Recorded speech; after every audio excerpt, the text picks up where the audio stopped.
All right, Corey Getz here, back at it again. We're taking a look at a project. We're here at the first day, getting the project started. And so I want to walk you through this project and talk to you about the details of this project so you can understand better what pricing looks like. Because pricing doesn't really come down to like the dollars and cents. It comes down to what are the pieces that make up the estimate. So we're going to talk about those pieces so I can help you better understand how we price the products that we sell, the fiber cement or the James Hardie siding. So come on with me, we'll go take a look here. So as we look at this house here, we've got the brick trim, which is just here. Our brick trim is the trim between our brick and our soffit. If I can get my tape measure out with these thick gloves. It's a little cold here in central Indiana this morning in mid-March. And so we've got our brick here, we've got our soffits here, and so we've got a brick trim. We're gonna remove this, which is probably a wrapped 1x pine or something like that, 1x cedar. And we'll install a new James Hardie trim, James Hardie soffits, which is a 12-inch soffit. Let's see if we can get a tape on it here for you. Yeah, we got a tape. It's 11, just over 11 1/4. This is how you measure it one-handed, holding the folder in case you haven't done this before. And then we've got our fascia. Now I will tell you something, I'm gonna come to the end over here, but on this eave fascia, this one is almost a 9, an 8 something. It's over 7 1/4. So we had to go from an 8 to a 10-inch. A 10-inch trim with Hardie trim or fiber cement trim is 9 1/4. So we're gonna use a 9 1/4 eave fascia trim. Then if you look here, your gable fascia trim is actually slightly under 5 inches.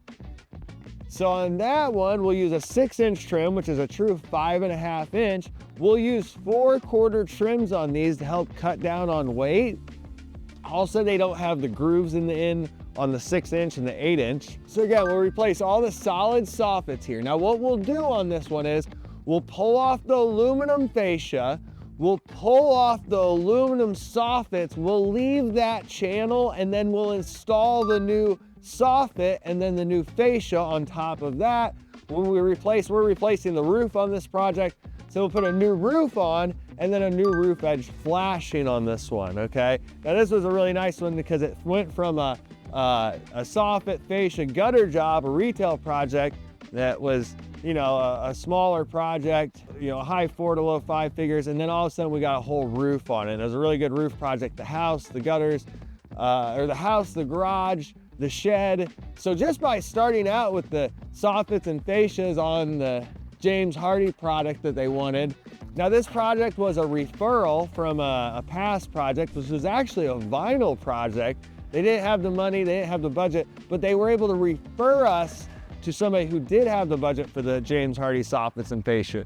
So again, here we'll replace our bird box, our vented soffits on the eaves, our 10-inch eave board. We're gonna put a new gutter on there, and then new 6-inch fascia there. You can see where we've pulled off one of these pieces to inspect a little closer, and you'll see that right in here, we'll be able to put our new soffit in there. It'll come out from the wall, put new fascia on, bing, bang, boom, we'll make a new roof line.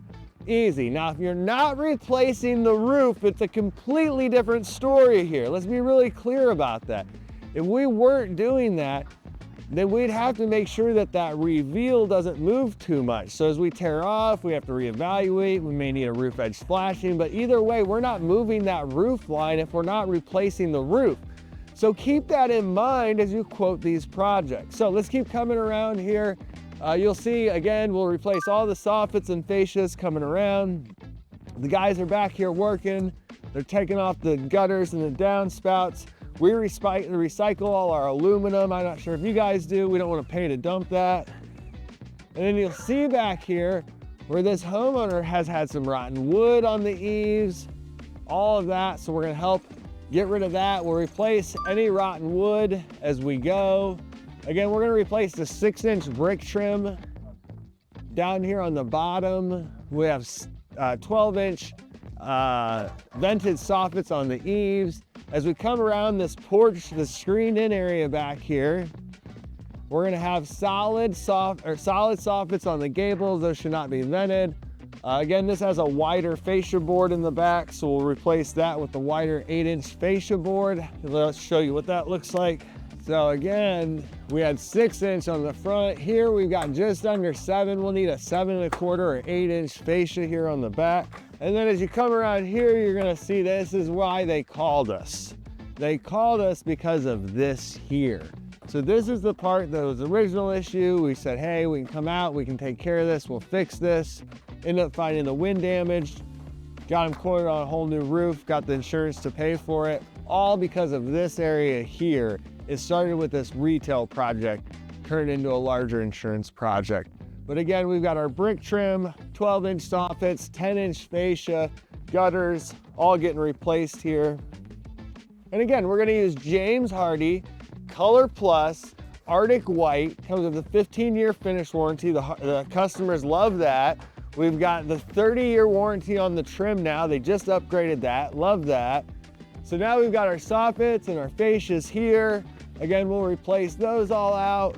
I think we had like 4 soffits, 4 fascias. So this is how this one breaks down. And so by breaking it down into how many pieces on each side of the project, we add those up, we apply it to our templates, bing, bang, boom, we've got an estimate. It's not really that hard. Hardie's one of those things where it's not that hard, but it's not that easy. But once you know what you're doing, it is that easy. So, you know, let me know. I can help you sell more jobs that are bigger, easier, faster, more profitable. Whatever you're interested in, I can help your projects go easier, smoother. But this is what we do on our projects at UHQ, my company here in Central Indiana. Maybe your company is in a different area, you have a little different trades, but you know, this is what we do. We go through the notes, we've got detailed breakdowns of every side. Not only do we do that, other things that we do to get ready for our projects is we have gutter detail forms where we draw these out, we make sure we mark them appropriately. We've got our contract in here to review. Other things that we've gone over with our homeowner that got us ready at our pre-build inspection for this, which we do a pre-build inspection, just to talk about that for a second. A pre-build inspection is after a contract's signed, the sales and the production team meet out with the homeowner and we go through some things to get them ready for the project. We go through things like a preferred communication form. A preferred communication form, I'm pulling one out here, looks like this. This is where the customer fills out, we'll have to white out the customer stuff here, but the customer fills out a preferred communication form with us. We make sure their information is correct. We let the customer know that in about 2 to 3 weeks after the pre-build inspection, we'll be sending them text messages weekly, typically on Fridays or Mondays, that give them estimated start dates. We let them know that those start dates may be changing. We go over how often we'll be checking in on the project. We'll go over special requests, leaks, mold, additional costs. That's what the preferred communications form is about. Another form that we go through is we go through a friendly reminder form where we've let them know to remove all the valuables off the walls. We ask them to pull any screens off. We ask them to cut their grass short. We talk to them about the payment they expected to make. The homeowner gave me the payment when I got here, no big deal. We let them know when the crews are gonna arrive, how late we work. Those are details we again covered today when we started, is when we plan to arrive, to remind these people. This pre-build happened 3 months ago. So this happened late December and now it's mid-March. It's been about 10 to 12 weeks since the pre-build. So I want to refresh myself on all these details. Other details that I refresh myself on come from what I call the hot sheet. You know, because I don't like being in hot sheet. So I have a hot sheet. And this covers the dog. We need to clean up well because they have dogs and we need to clean up the nails really well. Replace the rotten wood on the rear soffit. Remove the dish. Do not reset. Remove all dish cables, right? These are details we covered at our pre-build inspection, so we're ready for the project today, right? Those are important things. Other important things that we'll cover this morning, I'm gonna refresh here my folder, is we have a day 1 Hardie form. So this is the Hardie stage of the project. So we'll inspect things like, do we need OSB? This one doesn't have any siding replacement. No, do we need drip edge or gutter apron for the roof edge flashings? because not all of our suppliers stock those roof edge flashings, so we need to get them somewhere else. Do we have a permit? Do we have the proper approval to be working? Do we have a sign in the yard? Do we have our dump trailer here? Did we meet with the homeowner? Did we get the check? Did we go over any concerns and make sure they understand the scope of the project if there's any concerns at this point?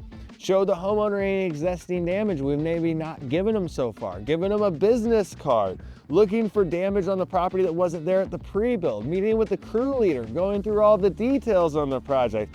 You know, we give the crew a folder so they have details. They know what to do throughout the project, so they have something to reference if somebody from our team's not there. We make sure all the quantities, color, and sizes of the materials are correct. We want to make sure there's house wrap here if needed. We make sure there's nails, Hardie blades, touch-up paint rollers, kick-out flashings, all that good stuff. Is there coil here or prevent metal?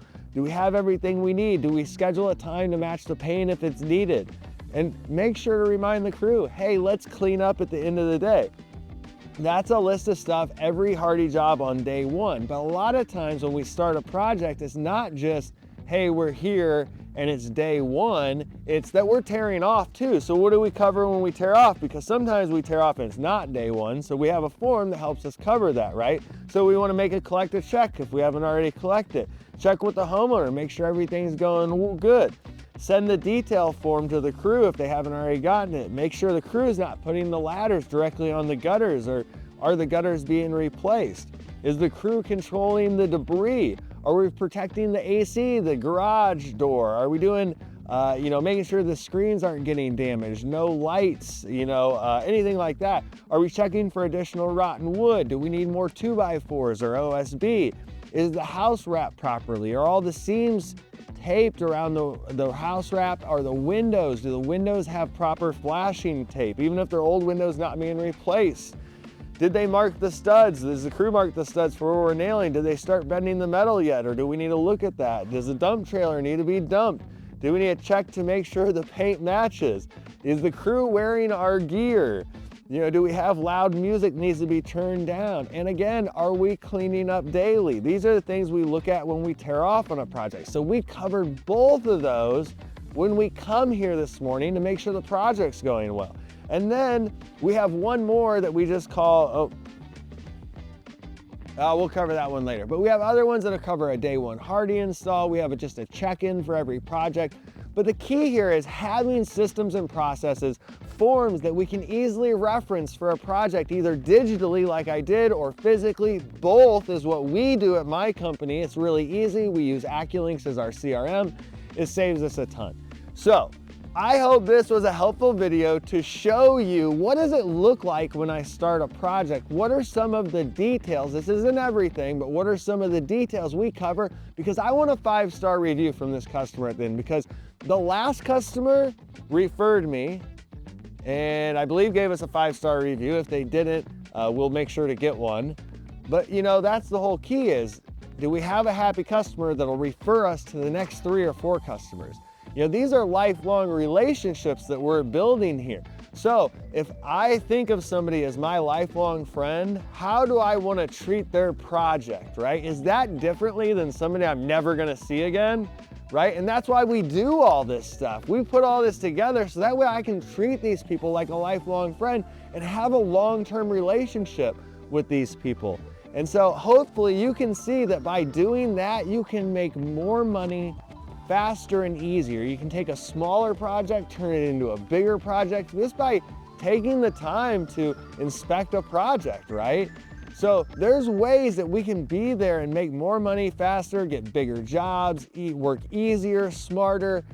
That's what I'm here to help with, and I hope that you learned something from this, and I hope you have a great day. Thanks for watching. If you haven't, click below for the free Give Me. We'll make sure we'll hook you up, or if you want to learn more, check us out online, and we're happy to help you out in any way we can. Thank you so much.